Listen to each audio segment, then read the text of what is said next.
Hello friends, ಎಲ್ರಿಗೂ ನಮಸ್ಕಾರ. Not just ಸ್ಪೈಸಸ್ಗೆ ಎಲ್ರಿಗೂ ಸ್ವಾಗತ. ಇವತ್ತಿನ ಸಂಚಿಕೆಯಲ್ಲಿ ಗುಡ್ ವೈಬ್ಸ್ ಕಾರ್ಯಕ್ರಮವನ್ನು ನಾನು ನಿಮ್ಮ ಜೊತೆ ಶೇರ್ ಮಾಡ್ತಾ ಇದ್ದೇನೆ ಫ್ರೆಂಡ್. ಹೌದಪ್ಪ. ನನ್ನ ಫ್ರೆಂಡ್ ಮೋನಿಕಾ ಇವತ್ತು ಸಾರಿ ಕುಚ್ಚು ಯಾವ ರೀತಿ ಕ್ರೋಶದಿಂದ ಹಾಕ್ಬೋದು ಎಂಬುದಾಗಿ ನಮಗೆಲ್ಲ ತೋರಿಸಿಕೊಟ್ರು. ನಾವೆಲ್ಲರೂ ಪ್ರಾಕ್ಟೀಸ್ ಮಾಡಿದ್ವಿ, ಎಲ್ರಿಗೂ ಬಂತು ಹಾಕಲಿಕ್ಕೆ.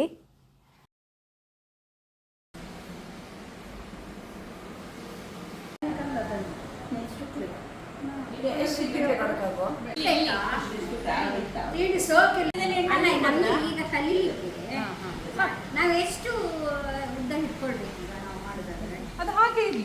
ನೀವೀಗ ಒಂದು ಸ್ಯಾರಿಗೆ ಎಷ್ಟು ಇಟ್ಕೊಳ್ಬೇಕಾಗ್ತದೆ?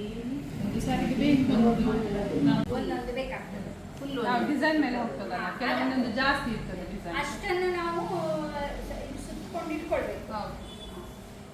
ಮಧ್ಯದಲ್ಲಿ ಜಾಯಿಂಟ್ ಮಾಡ್ಲಿಕ್ಕೆ ಆಗುದಿಲ್ಲ. ಇಲ್ಲ. ಹಾಗೆ ಜಾಯಿಂಟ್ ಮಾಡ್ಲಿಕ್ಕೆ ಯಾವ್ದು ಸೇರ್ಕೊಂತ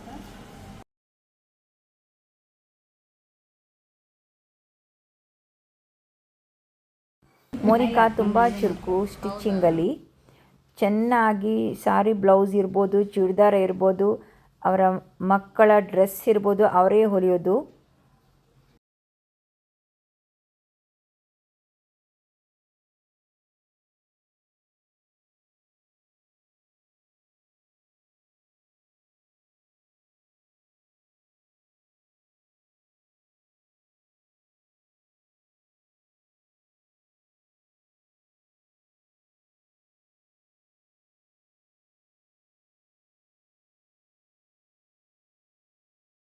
ಕ್ರೋಶ ಕುಚ್ಚು ಹಾಕಲಿಕ್ಕೆ 6 ಎಳೆ ದಾರವನ್ನು ತೆಗೆದುಕೊಂಡು ಫಸ್ಟಿಗೊಮ್ಮೆ ಅದಕ್ಕೆ ಒಂದು ಗಂಟು ಹಾಕ್ಕೊಳ್ಳಿ. ಸೆರಗಿನ ಎಡಬದಿಯಿಂದ ಕುಚ್ಚುವನ್ನು ಹಾಕಲಿಕ್ಕೆ ಪ್ರಾರಂಭ ಮಾಡಬೇಕು.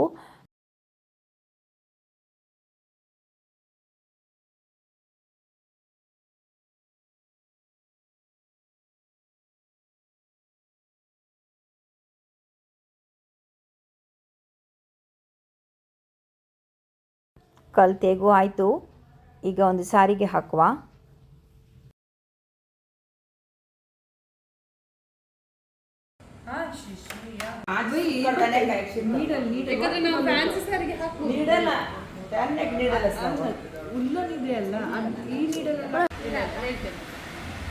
ಈಗ ಹೇಳ್ತಾರೆ ಇದು ಚೈನ್ ಹಾಕಿ ಆ ಥರ ಮಾಡಿ ಮತ್ತೆ ಸೀರೆಯ ಇಡೀ ಸೆರಗಿಗೆ ಒಂದು ಎಳೆಯಲ್ಲಿ ಚೈನ್ ಹಾಕ್ಕೊಂಡಾದ್ಮೇಲೆ ಚೈನನ್ನು 4 ಚೈನ್ ಹಾಕ್ಕೊಂಡು ಎಂಡ್ ಮಾಡಿ ಗುಂಪು ಮಾಡಿದ್ದೀನಿ. ಈ ಥರ ಒಂದು ಲೈನ್ ಇಡೀ ಸೆರಗಿಗೆ ಹಾಕ್ಕೊಳ್ಳುವ. 4 ಚೈನ್ ಹಾಕ್ಕೊಂಡು ಪ್ರತಿಯೊಂದು ಗುಂಪನ್ನು ನಾವು ಈಗ ಮಾಡಿದ್ದೇವೆ. ಆ ಒಂದು ಗುಂಪಲ್ಲಿ ಈಗ ನಾವು ಕಂಬಗಳನ್ನು ಮಾಡಬೇಕು.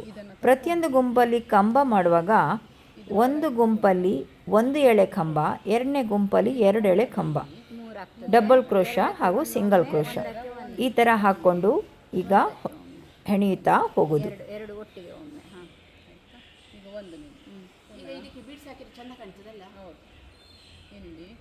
ಬೇಕಾದಲ್ಲಿ ಬೀಡ್ಸ್ ಕೂಡ ಹಾಕಬಹುದು.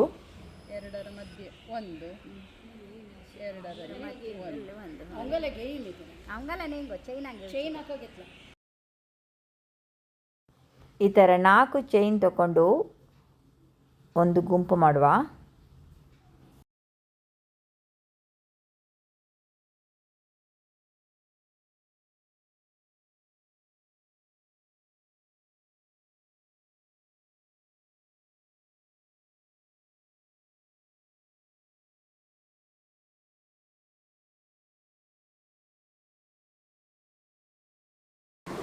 ಫ್ರೆಂಡ್ಸ್, ನೀವು ಕೂಡ ಕ್ರೋಶಗೊಂಡೆಯನ್ನು ಮನೆಯಲ್ಲೊಮ್ಮೆ ಟ್ರೈ ಮಾಡಿ. ಎಲ್ರಿಗೂ ವಂದನೆಗಳು.